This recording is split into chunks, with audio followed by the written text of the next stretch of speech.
Okay, quick question. Down payment or zero down? Zero down? Hmm, pero wait, may pros and cons kasi both sides eh. Ano nga yun? Eto na nga. Gusto mo ba ng lower monthly payments? Oo, So, anong pipiliin mo? down payment.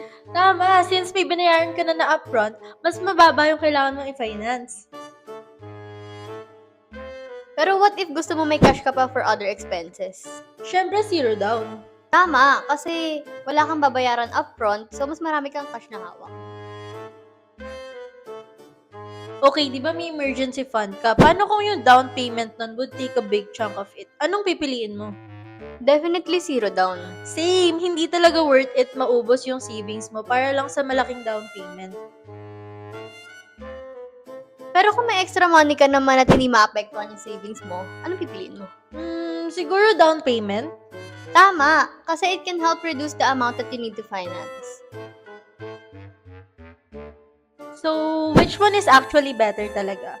Honestly, depende siya sa budget mo. Exactly. So, yung down payment or zero down, make sure kaya mong bayaran yung monthly payments mo without sacrificing your financial priorities. With Skyrock, qualified customers may have flexible installment options including down payment and zero down payment options. So, which one are you choosing, mga boss?